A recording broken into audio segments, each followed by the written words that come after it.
Hi everyone. आज हम लोग वॉइस का ही अगला चैप्टर पढ़ेंगे। इससे पहले हम लोगों ने वॉइस जो पढ़ा है प्रेजेंट और पास्ट, राइट। आज हम आपके सामने बताएंगे फ्यूचर का वॉइस, यानी फ्यूचर टेंस का पैसिव कैसे बनाते हैं। क्लियर है? इससे पहले आपने जो वीडियो में देखा होगा प्रेजेंट और पास्ट, ये आज उसी का अगला चैप्टर है, राइट। चलिए हम लोग वॉइस की बात करते हैं, तो वॉइस में फ्यूचर टेंस का कैसे बनाते हैं। क्लियर है? चलिए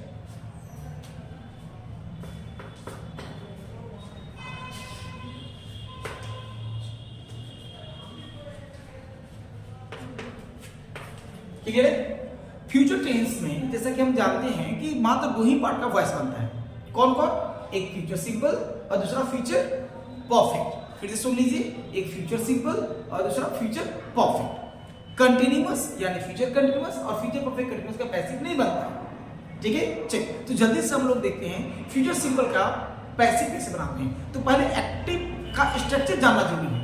यदि एक्टिव का स्ट्रक्चर नहीं मालूम है तो पैसिव आप नहीं बना पाएंगे, right. Let's go to know and write down how to write future active, right? Just as हमें सेंटेंस बनाने के लिए क्या चाहिए? सब्जेक्ट। और जैसा कि हम जानते हैं कि future tense totally based on modal verb. Future tense किस पे बेस्ड ऑन होता है? Modal verb. मोडाल वर्ब में कौन? शैल और विल, दो मोडाल वर्ब की जरूरत पड़ेगी, यानी शैल एंड विल। क्लियर? ये शैल विल क्या है भाई? मोडाल वर्ब है। गौर से समझिए, ये शैल और विल क्या है? मोडाल वर्ब है। और जैसा कि हम जानते हैं कि मोडाल वर्ब जो होता है अपने बाद यदि मेन वर्ब जो लेता है ना, वो मेन वर्ब किस रूप में लेता है? राइट, V1, सिर्फ V1। और पैसिव का मेन वर्ब V3। ये मैं पहले वाले वीडियो में बता चुका हूं। एक्टिव का मेन वर्ब अलग अलग रूप में हो सकता है, राइट। क्लियर है? बट पैसिव का मेन वर्ब सिर्फ V3 में होता है, कोई और वर्ब में हो ही नहीं सकता, किसी और रूप में हो ही नहीं सकता है। क्लियर है? चलिए तो अब हम ये देखते हैं कि मोडाल वर्ब जो होता है अपने बाद V1 लेगा और पैसिव का मेन वर्ब V3 होता है, तो ये कैसे करेंगे भाई? एग्रीमेंट करना पड़ेगा, यानी हमको अरेंज करना पड़ेगा, दोनों के बीच में एक एग्रीमेंट करना पड़ेगा ताकि दोनों मिलकर एक सही सेंटेंस बना सके। सैलरी को क्या चाहिए? V1 चाहिए ना, तो चलो हम एक और ऑक्सिलरी लेके देंगे इसको V1 के रूप में, और ऐसा ऑक्सिलरी होना चाहिए जो सैलरी के लिए V1 और अपने बाद वो V3 ले लेंगे। तो कौन होगा भाई? B। जैसा कि हम जानते हैं B क्या है? V1 है। सैलरी के लिए आ गया, सैलविल के लिए आ गया।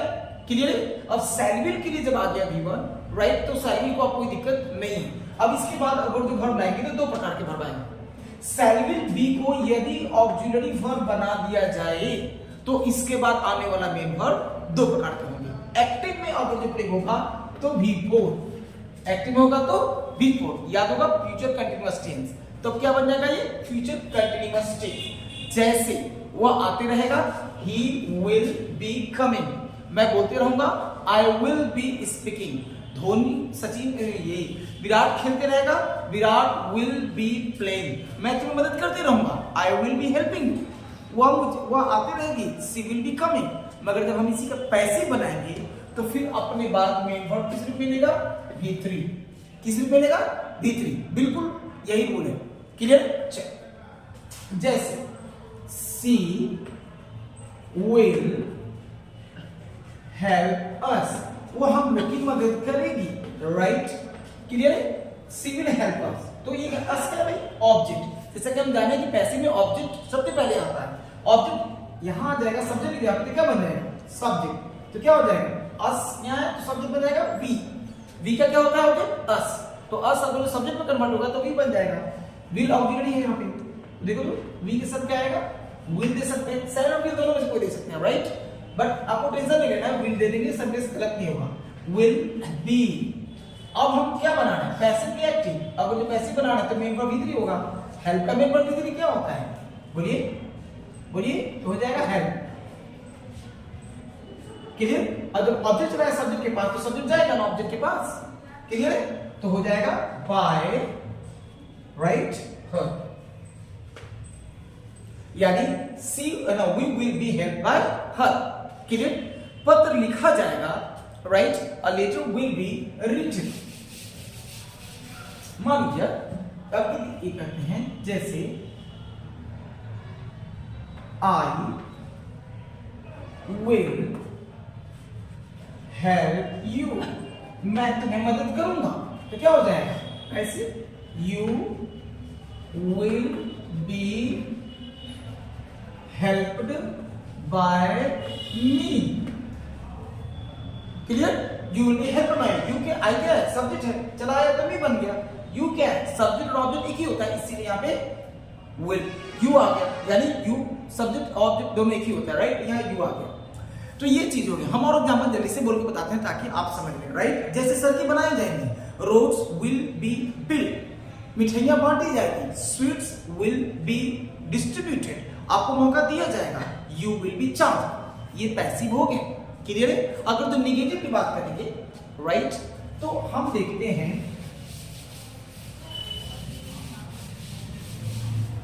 तो इसके स्ट्रक्चर फॉर्मेशन में क्या होता है?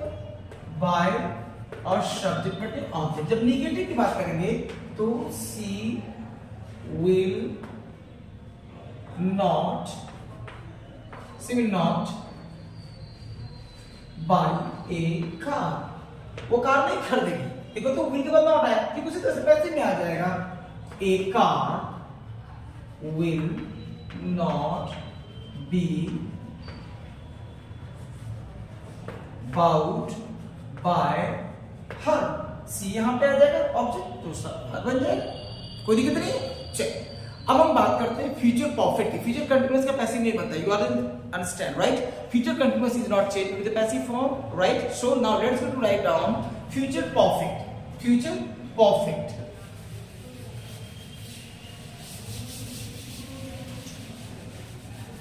क्लियर? फ्यूचर परफेक्ट की जब हम बात करेंगे तो फ्यूचर परफेक्ट में क्या हो जाएगा? Shall be plus had plus V3। ये तो स्ट्रक्चर जाते ही होंगे ना, तो ये हो गया फ्यूचर परफेक्ट का पैसिव एक्टिव।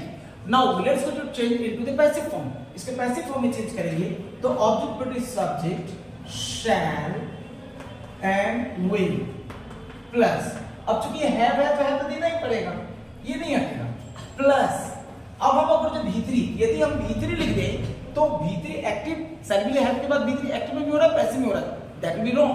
इसीलिए हमें यहां बचना होगा और हमें क्या देना होगा? एक और असिस्टेंट ऑक्सिलरी, मगर हैव के अनुसार V3 ग्रुप में तो हो जाएगा बीन, राइट?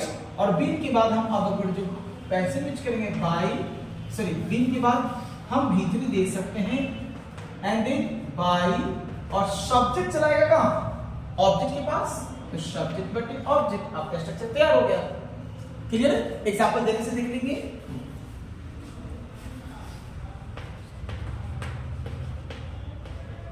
राइट, शी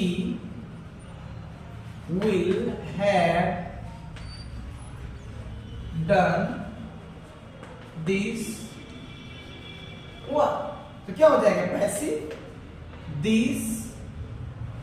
अब देखेंगे ये ऑब्जेक्ट है ना, ये ऑब्जेक्ट कहां चलाएगा? सब्जेक्ट के पास। ऑब्जेक्ट कहां चलाएगा? सब्जेक्ट, तो दिस वर्क ही रहेगा, राइट? विल हैव, देखिए तो विल हैव बीन, स्ट्रक्चर मिलाना है। ये देखिए विल हैव बीन डन। अब इसे मेन वर्ड कौन है? V3, तो इस V3 से दूसरे को उतार देंगे, डन बाय, और शी यहां चला जाएगा, ऑब्जेक्ट जब क्या हो जाएगा? हर। क्लियर है? ये हो गया पैसिव फ्यूचर परफेक्ट का। चलिए हम एक और एग्जांपल 2-3 देखिए बता दे रहे हैं ताकि आपको समझ में आ जाएगा। जैसे को जो मैंने ये बोला, he will have bought a computer, he will have bought a computer, इसका पैसिव कैसे बनाएंगे? A computer will have been, a computer will have been bought by him. I will have distributed the sweets. The sweets will have been distributed by me. Everybody will have done this work. अब यहां दिखना है कि everybody यहां आएगा कि नहीं आएगा पैसिव में, तो आपको ये ऐसे समझना होगा कि the work है ना, everybody will have done this work, तो पैसिव क्या होगा? This work will have been done. Everybody बोलने की जरूरत ही नहीं है। ये हो गया पैसिव। आज हमने देखा कि एक्टिव से पैसिव कैसे फ्यूचर टेंस से बनाते हैं, इसके बाद फ्यूचर टेंस का पैसिव आगे नहीं बनता है। क्लियर है? हमने टेंस का बेस्ड ऑन वॉइस बता दिया है। सो इसलिए आपको वॉइस को सारे वीडियो को देखकर स्टडी कीजिए और आगे का वॉइस, आगे का पॉइंट हम अगली वीडियो में देंगे। तब तक के लिए आपको यहीं पे दैट्स ऑल करते हैं, मिलते हैं अगले वीडियो में। Till then good luck.